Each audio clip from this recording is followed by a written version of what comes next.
Welcome back, brothers and sisters. I am Braden. This is Langley Outdoors Academy, the place where we not only talk about what's going on in the gun world, but also how we're going to fix it together. And this episode is going to make you smile.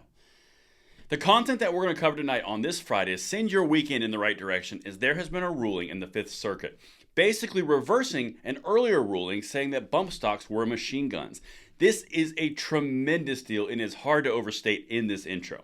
Everything's going to be linked in the description box below, and please watch this whole video and send this out, because this is how we get to SCOTUS. This is how we repeal all the ATF power that they have usurped from Congress. Now, if you are a new viewer or you're returning, please consider hitting that like button, subscribing to the channel, and make sure you turn that notification bell on so we get as many people in the fold as we can to get in the trenches to send out this information and pass the blessing of the Second Amendment along to the next generation. Thank you so much in advance for your consideration, and the content today is brought to us by SDI. Now, I know a lot of you out there like to upgrade and modify your own guns.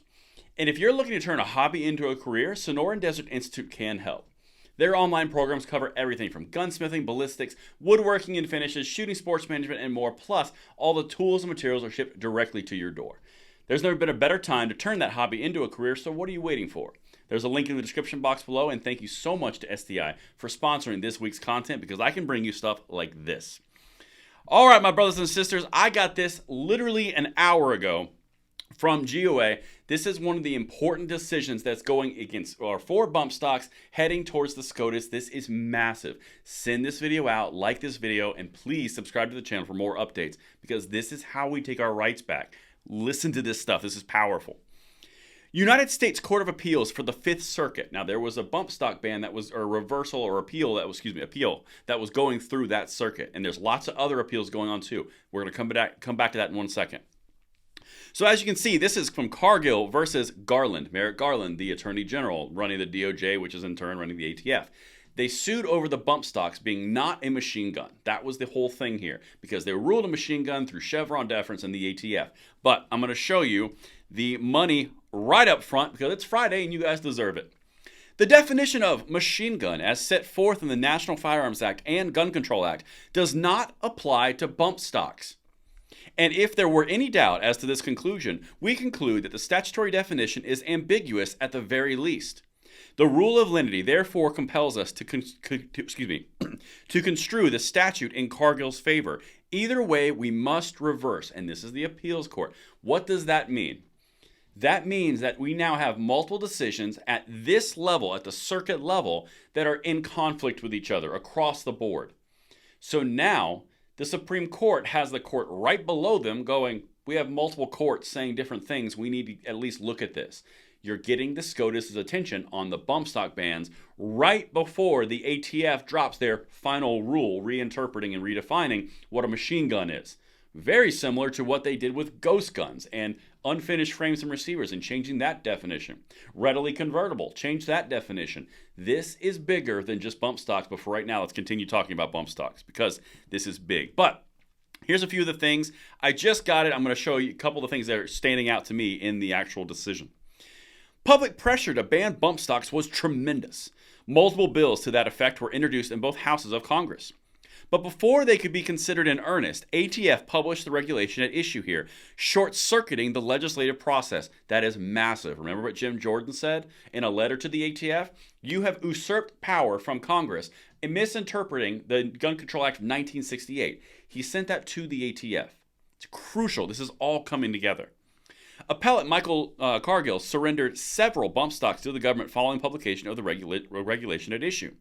He now challenges the legality of that regulation, arguing that a bump stock does not fall within the definition of machine gun as set forth in federal law, and thus the ATF lacked the authority to issue a regulation purporting to define the terms as such. It's all about the redefinition of items in the ATF's purview.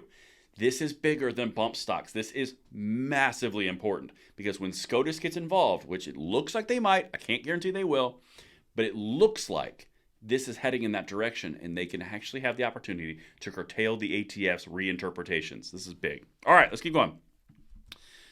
The government's regulation violates these principles. As an initial matter, it purports to allow ATF rather than Congress, that's important, to set forth the scope of criminal prohibitions. Indeed, the government would outlaw bump stocks by administrative fiat, even though the very same agency routinely interpreted the ban on machine guns as not applying to the type of bump stocks at issue here. Nor can we say that the statutory definition unambiguously supports the government's interpretation. As noted above, we conclude that it unambiguously does not, but even if we are wrong, the statute is at least ambiguous in this regard, and if the statute is ambiguous, Congress must cure that ambiguity, not the federal courts. That's the second time that they've referred to congressional power, not executive bureaucracies, and now they threw in federal courts. They're throwing this back to Congress because what the ATF done is unconstitutional. That's what's happening right now. It's in slow motion. There's lots of steps to move forward, but this is big. All right, let's keep going. Got two more. When the ATF first considered the type of bump stocks at issue here, it understood that they were not machine guns. ATF maintained this position for over a decade, issuing many interpretation letters to that effect to members of the public. But ATF reversed its long-standing position in 2018, subjecting anyone who possessed a bump stock to criminal liability, making you a criminal overnight. That's what we've been preaching forever. ATF reversed its position to a great extent in response to the tragic events that occurred in Las Vegas. We know what happened. That's exactly what happened, and they're nailing it in this decision, in this reversal. And here's the last thing. This is awesome. Cargill is correct. A plain reading of the statutory language, paired with close consideration of the mechanics of semi-automatic firearm, reveals that a bump stock is excluded from the technical definition of a machine gun set forth in the Gun Control Act and National Firearms Act. This is a really big decision. It came out about an hour ago. That's when I got it handed over to me, and I hope that you guys enjoyed, and I hope it sets you up for an amazing weekend as we continue to watch this. Make sure you like the video, subscribe to the channel, turn the notification bell, and I will see you on the next one. I'm Braden. See you later.